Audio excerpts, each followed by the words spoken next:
건국대 서울 캠퍼스에서 발생한 집단적 호흡기 질환 의심 환자가 급증하고 있는 가운데 정부가 첫 공식 브리핑을 하고 있습니다. 네, 현장 함께 보시겠습니다. 총 76건 누적입니다. 신고를 접수를 받았고 이 중에 50명은 흉부 방사선상 폐렴 소견이 확인이 되어 의심 환자로 분류를 하고 7개 의료기관에 분산해서 격리 치료를 받고 있습니다. 입원 중인 의심 환자 50명은 급성 비정형 폐렴 증상을 보이고 있는 공통점을 가지고 있습니다. 중증 사례는 없고 입원한 이후 19명은 다행스럽게 증상의 호전을 보이고 있습니다. 역학조사에 대해서 말씀을 드리겠습니다. 50명의 의사 환자에 대해 발생 시기, 장소, 접촉자 이상 유무 등 기초자료 분석과 병행을 해서 발병 위험 요인 및 전파 경로 규명을 위한 환자 대조군 역학조사를 실시 중에 있습니다. 발생 시기에 대해서 말씀드리겠습니다. 의심 환자들의 최초 증상 발생일은 10월 19일로 10월 25일부터 27일 이 사이에 집중적으로 발생한 것으로 되어 있습니다. 즉 전체의 약 한 60%에 해당되는 29명이 10월 5일부터 27일 사이에 집중적으로 발생을 하였습니다. 참고로 동물생명과학대학의 건물은 10월 28일 날 폐쇄 조치를 하였습니다. 발생 장소를 조금 더 구체적으로 말씀을 드리게 되면은 동물생명과학대학 건물 내에 상시 근무하고 있는 사람들이고 이들 50명은 모두 3층부터 7층 사이에 근무를 하였습니다. 즉 이와 같은 걸 근거로 해서 실험실 환경을 통해 오염원에 공통적으로 노출됐고 이로 인한 집단 발병한 것으로 현재 추정을 하고 있습니다. 참고로 해당 건물에 있는 총 실험실은 24개실이 되어 있고 3층에서 1명, 4층에서 11명, 5층 25명, 6층 1명, 7층 12명, 즉 4층, 5층, 7층에서 상대적으로 집중적으로 발생된 걸 볼 수 있겠습니다. 이들에 대한 접촉자에 대한 조사를 하였습니다. 50명의 의심 환자와 동거하고 있는 87명에 대해서 발열 또는 호흡기 증상을 보이는 사례는 현재까지는 없습니다. 즉 가까운 접촉자에게 추가 발생 사례가 확인되지 않고 있는 점, 이와 같은 걸 볼 때 근본 질병이 사람 간의 전파와 관련된 가능성은 좀 상당히 낮은 거나 혹은 없는 걸로 이런 가능성을 실시할 수 있겠는데, 물론 그렇다고 해서 아직 전파 가능성을 완전히 배제한 상태는 아닙니다. 환자 대조군 조사에 대해서 말씀드리겠습니다. 환자 대조군 조사는 일반적인 역학조사 방법에서 원인이 무엇인가를 규명하는 아주 전통적인 방법이 되겠습니다. 보다 정밀한 발병 원인, 전파 경로를 위해서 이 조사 방법을 도입을 해서 어제인 11월 1일 그동안에 50명에 대해서 조사했던 부분들에 대해서 다시 설문조사를 정밀조사를 시행을 좀 하고 있습니다. 그리고 오늘 대조군에 해당되는, 즉 같은 건물 내에 상시적으로 근무했지만은 증상이 없는 분들을 대조군으로 설정을 해서 동일한 제소를 시행하고 있고 두 집단 간 비교 분석을 실시할 예정입니다. 다음 이들이 보이고 있는 임상 양상에 대해서 말씀드리겠습니다. 이 50명은 공통적으로 폐에 폐렴 소견을 보였다고 말씀을 드렸고 그 처음 당시에 발열, 근육통과 같은 그 증상이 주로 나타났고 상대적으로 그 사진에서 보이는 것과는 달리 호흡기 증상은 드문 것으로 되어 있습니다. 참고로 발열 환자가 48명으로 전체 입원 당시에 96%를 차지할 정도로 특징적인 증상이 되겠습니다. 입원 초기에 48명이 발열 증상을 보였으나 현재 46명은 발열이 소실되어 있고 2명만 현재 아직 발열이 유지되고 있습니다. 그리고 비교적 경과가 진행되고 있어서 중증도가 낮은 질병으로 추진되고 있습니다.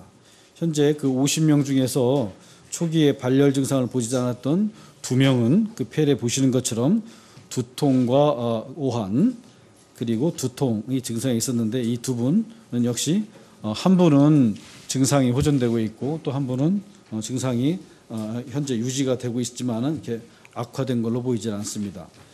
이와 같은 임상 소견과 흉부 방사선 소견에 기초를 해서 일부 환자에 대한 폐 CT를 찍었고 여기에서 이상 소견에 대해서 폐 조직을 채취를 하였으며 이들에 대한 병리 소견을 확인 중에 있습니다.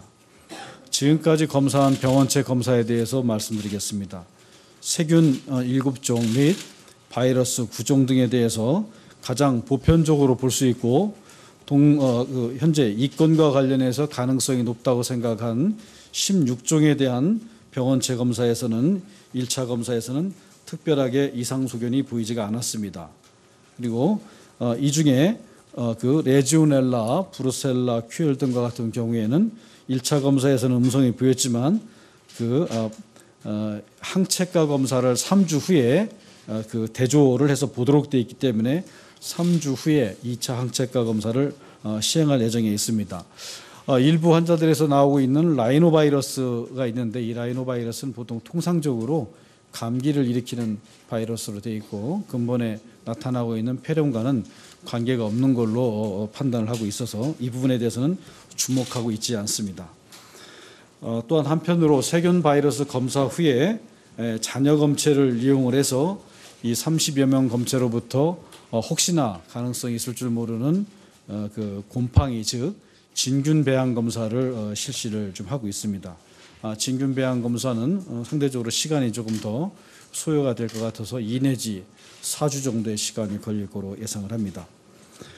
다음 이제 환경 조사입니다. 여튼 사람과 병원체에 대한 조사뿐만 아니라 이 건물에 있는 환경 조사를 지난 10월 28일부터 실시를 하였습니다. 건물 내부에 있는 환경 검체, 즉 사료, 그 다음에 실험실에 있는 각종 장소에 대한 도말 검사 그리고 공기까지 포집을 해서 현재 검사 중에 있고 이 검사 또한 약 한 2주 정도 수행할 예정으로 있습니다.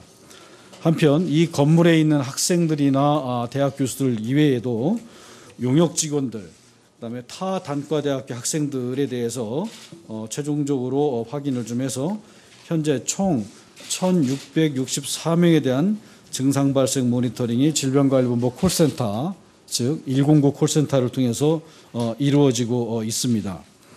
의심 환자 50명에 대한 동거인 87명에 대해서는 관할 보건소에서 증상 발생을 하루에 2번 전화를 통해서 확인을 하고 있습니다.